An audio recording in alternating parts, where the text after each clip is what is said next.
Veníamos anunciando desde que comenzó este programa a las 8 de la mañana, recibimos la posición, la postura del Partido Nacional y específicamente del diputado Pablo Abdala sobre el Plan Nacional de Seguridad que presentó el gobierno hace algunos días. Ahora vamos a recibir la opinión del oficialismo, vamos a ver qué otra lectura se hace desde el oficialismo con el senador Eduardo Brenta. También pretendemos hablar del caso Cardama, que todavía sigue mencionando irregularidades y posibles responsabilidades políticas. En paralelo hay un escenario internacional que es sumamente desafiante, hay arenas movedizas, impacta desde el punto de vista político, geopolítico y también en lo económico y en el precio del petróleo. Impacta en nuestras vidas cotidianas. De todo eso, si es que nos da el tiempo, vamos a hablar con Eduardo esta mañana. Bienvenidos. ¿Qué tal? Un gusto, como Ambicioso. siempre. Pretender hablar de todo eso. Optimista. Optimista. Lo pretendimos con Pablo, tampoco lo logramos, pero bueno, intentémoslo. Comencemos por el plan de seguridad. La oposición sigue diciendo que es la nada mismo. Bueno, yo primero me gustaría decir una cosa, ¿no? Durante un año escuchamos que el gobierno estaba postergando el tema de seguridad. Estuvimos un año donde aparentemente no se hacía nada, el ministro no tomaba acciones, el Ministerio del Interior no actuaba. Yo quiero dar algunos datos, ¿no? Respecto a lo que sucedió en el año 25, que es ese año donde la oposición dice que el gobierno no hizo nada. Bueno, se incautaron 9.000 kilos de droga, un 25% más que en el año 24. Se pasó por la justicia 2.300 personas vinculadas a temas de narcotráfico y delitos vinculados a la propiedad. Se realizaron 200 operaciones en zonas de Montevideo complejas desde el punto de vista de la seguridad. Se hicieron todo el control de motos, que eso es un aspecto importante porque asistimos a esta modalidad de robos piraña y demás. Cuando digo contralor de motos me refiero a motos que están robadas y demás, ¿no? A motos que estén funcionando. Sin matrícula, sí. Exacto. O sea que se hizo la encuesta de victimización, que era algo reclamado y que fue muy interesante, que mostró una caída significativa de los delitos contra la propiedad, en el torno del 36 al 40%. O sea que lo primero que me parece que es claro es que el gobierno no implementó un plan que comenzó el día que el ministro y el presidente de la República hicieron la conferencia de prensa. En realidad se vienen haciendo una serie de actuaciones que ya están incorporadas al plan, que muestran una acción concreta y definida contra el delito y que está dando resultados. Lo otro es que yo participé del debate del Plan Nacional de Seguridad Pública con la presencia del Partido Nacional, estuvo básicamente el ex intendente de Antía, pero estuvo Martinelli y otros, estuvo el Partido Colorado bastante irregularmente, estuvo el Partido Independiente permanentemente y estuvo Cabildo Abierto permanentemente. Y como bien dijo el ministro en la conferencia de prensa, se incorporaron algunas de las propuestas que estos partidos realizaron. No quiere decir que compartan el plan de seguridad pública, pero sí quiere decir que hubo un debate. Pero además hubieron del entorno de 90 organizaciones de todo tipo, desde los sindicatos policiales, organizaciones de empresarios y trabajadores, los propios sindicatos policiales, organizaciones vinculadas a familiares de presos, o sea, un conjunto de personas vinculadas a los temas de seguridad que aportaron a la construcción del plan. Entonces, mi primera conclusión es que la oposición no entendió que hay un plan, no entendió que este es un plan distinto. Ellos plantean, Eduardo, y puede ser que tengan un punto, salvo que tú tengas un argumento contrario, en que no hay metas con datos de cómo se llega, cuánto se pretende rebajar los homicidios, cuánto se pretende rebajar. Entonces, ¿qué sería como lo lógico dentro de un plan? ¿Qué tenés para decir al respecto? No, yo creo que, a ver, el plan, primero, se realizó con un enfoque absolutamente técnico, ¿no? Participaron, obviamente, los técnicos de la Policía Nacional, pero luego técnicos especializados en temas de criminología y seguridad.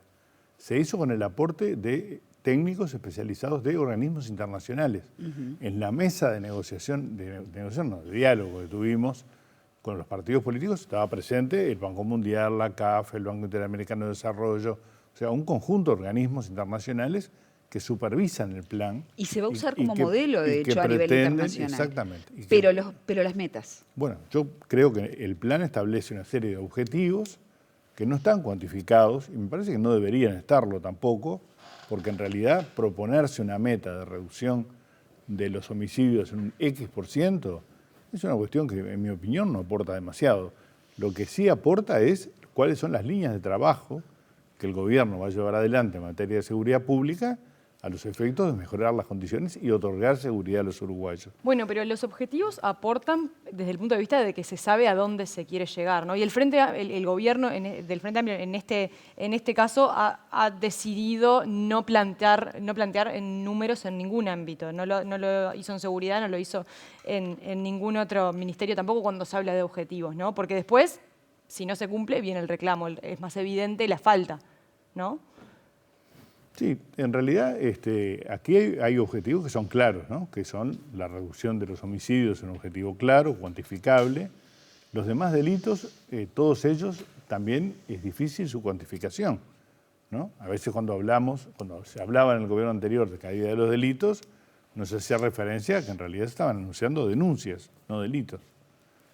Hoy la encuesta de victimización tiene en cuenta también que muchos delitos no se denuncian. Entonces,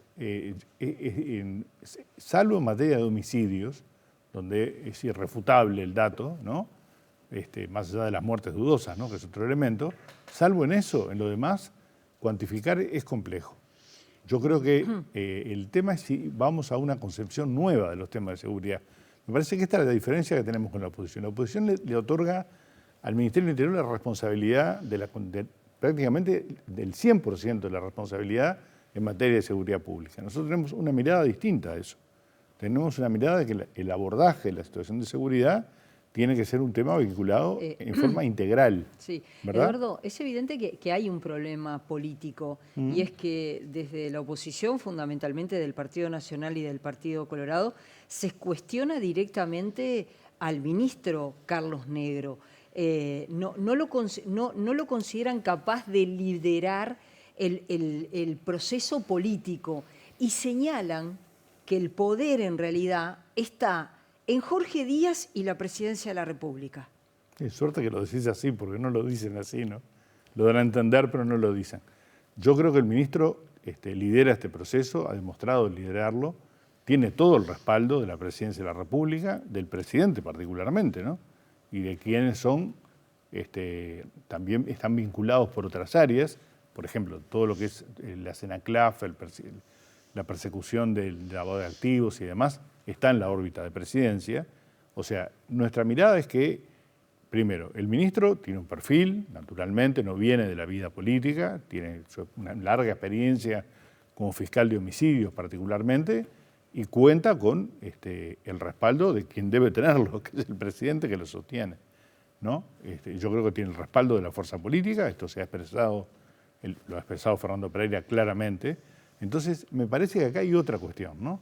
Es que si transformamos a este tema en una discusión de botín político, ¿no? Si en realidad empezamos a dar la cuenta a un año, ¿no? De gobierno, de que en realidad cuántos votos nos puede otorgar que el plan funcione, no funcione, cometa errores, qué pasa con el ministro de aquí al final del periodo, bueno, vamos mal por ese camino, ¿no? Yo creo que lo que hay que discutir son las medidas. Entonces, cuando viene la discusión de las medidas, cambia el discurso. Y empiezan a aparecer muchas coincidencias entre lo que se hizo, porque también es cierto que nosotros estamos recogiendo en el Plan Nacional de Seguridad Pública propuestas que son de los partidos de la oposición, o manteniendo algunas políticas que vienen del gobierno anterior, pero también hay una mirada diferente que tiene que ver con una política basada en evidencia, además, ¿no? Y esto me parece que es importante, y que aborda en forma integral y otorga responsabilidades al gobierno en su conjunto en materia de seguridad. Entonces, frente a una mirada, a ver, recordemos lo que fue el periodo anterior. Yo no quiero entrar porque estaría contradiciéndome, ¿no? Pero quiero señalar algunas cosas puntuales. Tuvimos una primera etapa caracterizada por aquella frase del exministro Larrañaga, Hay orden de no hay aflojar. orden de no aflojar, ¿no?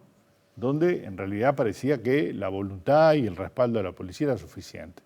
Quedó claro que eso no funcionó. Hubo una segunda etapa donde el ministro terminó echado, ¿no? Que fue el ministro Heber, ¿no? Por razones múltiples, que no vienen al caso, y donde se anunció aquella famosa frase de que volvieron las carteras, ¿no?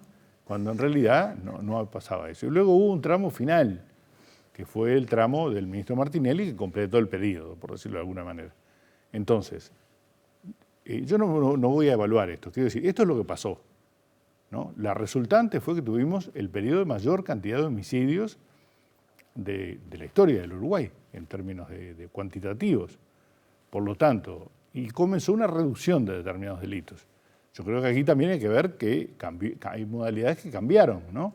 O sea, el hurto y la rapiña, cuando la gente en realidad anda con 100 pesos en el bolsillo porque usa tarjetas, claro que el delito se va moviendo en función de eso, entonces crecen, por ejemplo, exponencialmente las estafas o los delitos a través de Internet y demás, ¿no? Entonces, bueno, la adecuación de las políticas de seguridad tienen que ir acompañando esos cambios, ¿verdad? Y por tanto, algunas reducciones que se producen, tampoco vamos a decir que son resultantes de una exitosísima política, sino también de cambios, ¿no? Y me parece que esta mirada, si no se asocia a la situación de la gente en situación de calle, por ejemplo, ¿no? Que hay que atacar, ¿no? A la situación de cómo rehabilitamos a quienes salen de la cárcel, para que en realidad no tengamos los niveles de reincidencia que tenemos. Bueno, todo esto implica una mirada integral. Esta es la diferencia, en mi opinión, entre lo que fue las gestiones anteriores, marcadas por una impronta de ministros que parecían fuertes, ¿no? Pero que en realidad no le fue bien, y una política con una mirada integral, donde el Ministerio del Interior es un actor clave, fundamental, central, pero no el único. Pero ahí traes el tema de las personas en situación de calle, te pregunto, porque justo es un ejemplo en donde uno le gustaría ver números bajar, ¿no? Personas que no estén más en la calle, contabilizado en personas.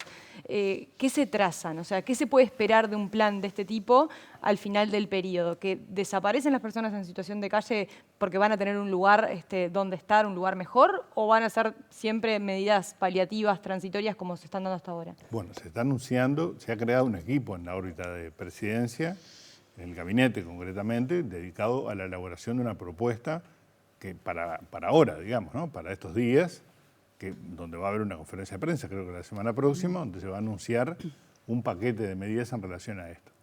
Yo aspiro a que ese paquete tenga una mirada integral también y una perspectiva, ¿no? de soluciones. Sabemos que es un problema extremadamente complejo, pero ahí tenemos otro ejemplo de cómo abordar este tema, ¿no? Porque aquí hay problemas de salud pública vinculados a adicciones, hay problemas vinculados a seguridad y reincidencia, hay muchos, sabemos, ¿no? Esto está súper diagnosticado, Sí, está sí, bien claro. Pero y no de ahora, porque Claro, recuerdo la no. carta de Daniel Martínez a Tabaré Vázquez Claro. en su intendencia, en que ya le decía que le preocupaba la cantidad de gente en la Ahí está. calle. ¿Pasó? ¿Cuánto pasó? Sí, 8 pasaron años, como va. 8 años, sí, más o menos.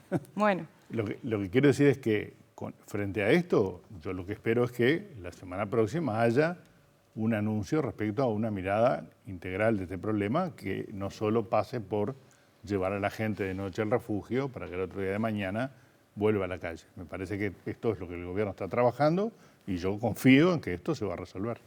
Se va a resolver paulatinamente, ¿no? Naturalmente. Es un problema complejo y el crecimiento de la cantidad de gente en situación de calle es muy grande. Tenés un problema de trabajo, tenés un problema de atención en salud mental y tenés un problema de vivienda. ¿Dónde va a vivir esa gente? Porque si no, seguimos reproduciendo ese modelo. Entonces, capaz que está bien pasar ya a unas definiciones concretas, ¿no? No la revolución de las cosas simples, sino estructurales. Bueno, ¿qué solución estructural le damos a esta gente? Quizás sea uno de los reclamos dentro de la izquierda más izquierda. Bueno, yo creo que no sé si hay izquierda más izquierda primero. ¿No? No, yo creo que no. Pero de cualquier manera... ¿No hay sectores que le están pidiendo al gobierno de una revolución de las cosas más estructurales y no de las tan simples? Hay sectores que pueden estar pidiendo muchas cosas, pero no los hacen más de izquierda, en mi opinión. O sea, hay planteos de distintas miradas respecto a distintos temas, tributarios, esa es la realidad, la historia del Frente Amplio y la riqueza del Frente Amplio, ¿no? Por lo tanto, eso me alegra, no me complica la vida. Lo cierto es que comparto que hay que ir a un abordaje más integral y profundo de este tema. Veamos dónde podemos llegar, porque, repito, los temas de salud mental son complejos de resolver, los temas de reincidencia tienen que estar asociados, por ejemplo, al rol del INEFOP, ¿no? A lo que es la capacitación, la posibilidad de inserción laboral, crear normas en esa materia. Algunas ya hay, ¿no? Respecto a convenios que está haciendo el INR y demás. Bueno, está el proceso de descentralización del INR que preocupa al diputado Abdala, que va a ingresar probablemente la semana que viene al Parlamento. O sea, hay un conjunto de normas. Y aprovecho de aclarar otra cosa. Se reclaman las normas legales que deberían enviarse al Parlamento. Bueno, primero se presentó el plan. Del plan se desprenden por lo menos 4 o 5 leyes que deberán ser enviadas al Parlamento y un conjunto de otras normas que se resolverán por decreto porque no necesitan marco legal.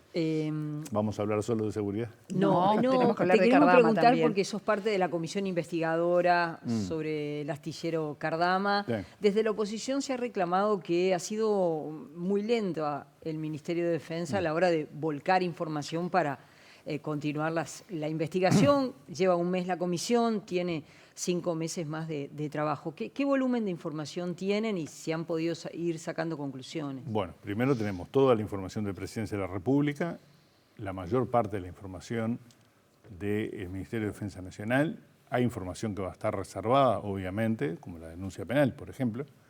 Por lo tanto, yo creo que a un mes de iniciada la comisión, teniendo 5 meses por delante, con posibilidad de prorrogar si es necesario, ¿no? Yo no creo que lo sea, pero con posibilidad de prorrogar, me parece que al mes hacer una conferencia de prensa diciendo que la información no llegó es un poco apresurado, ¿no? La información está llegando y va a llegar absolutamente toda la información a la comisión. Estamos analizando todavía el periodo 2010-2020, no hemos llegado ni siquiera a Cardama aún, ¿no? Y lo que ha pasado es que han desfilado básicamente autoridades de la época, donde han hecho referencia básicamente a su experiencia en la búsqueda de solucionar el tema patrulleras oceánicas y demás. Pero no hay ninguna situación de irregularidad siendo analizada por la comisión hasta ahora, porque en realidad vamos a entrar al caso Cardama probablemente en la segunda reunión después de turismo, ¿no? Por lo cual ahí va a comenzar, me parece, la discusión más profunda sobre una situación que presenta irregularidades graves, ¿no? Y que en los últimos días, además, se han de alguna manera profundizado a partir de las declaraciones del contraalmirante Musso, que era el jefe de esa área de la Armada Nacional, que fue quien en su momento calificó como la peor opción la compra de Cardama. Es quien ha declarado en los últimos días, algo que parece ya a esta altura evidente, que ni los tiempos ni los costos hacían posible la construcción de las 2 patrulleras, ¿no? de un astillero que tenía 100 años de historia y no había construido nunca en la historia una OPB. Desde el Partido Nacional se señala que Cardama se hizo con el acuerdo mayoritario de la Armada, que bueno, que sí, Musso estaba en contra, pero que dentro de la Armada había muchos que estaban a favor, bueno, y por eso se elige a Cardama. Hubo una reunión ahí de algo muy extraño, ¿no?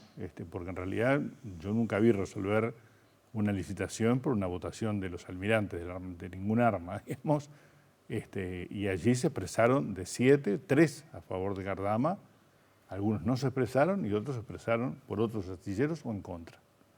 Por lo tanto, pero además eso no es vinculante, digamos. La decisión política es la decisión del ministro, claramente, así lo señaló el subsecretario Rivera Elgue y lo han señalado los comandantes de la Armada.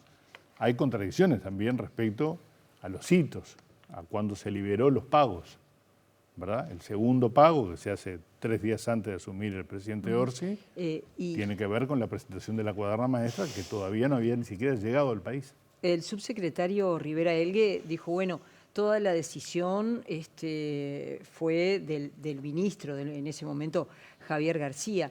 Sin embargo, en las últimas horas la Diaria, a través del periodista Lucas Silva, publica que, en un hecho también considerado bastante inédito, el ex subsecretario de Defensa, Rivera Elgue, fue a visitar Cardama, lo cual no se hizo con otras empresas que también estaban interesadas en vender patrullas oceánicas.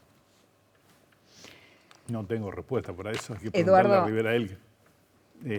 Francamente, es cierto el dato, es cierto que fue el único astillero que se visitó las razones las desconozco. Eduardo, nos tenemos que ir. ¿Está cerrada cualquier posibilidad de que Cardama pueda hacerle un juicio al Estado uruguayo? No, no está cerrada porque lo puede hacer. Creo que está absolutamente cerrada la posibilidad de que nos gane un juicio, porque primero no se presentó a la audiencia de conciliación y luego no se ajustó a los plazos, o sea, renunció a los plazos para presentarse ante el TCA, por lo cual claramente, está pidiendo ahora que retiremos Que retiren sí. los materiales que sí hay. Por lo tanto, me da la impresión que lo que va a pasar ahora es que va a haber un juicio del Estado uruguayo a Cardama para resarcirse de los 30 millones de dólares que se pagaron y que como resultado tenemos eso que tenemos ahí en Cardama. ¿Cómo se trae todo ese exoesqueleto? No, eso es logística militar, no tengo idea. Gracias, Eduardo, por haber Con mucho venido gusto.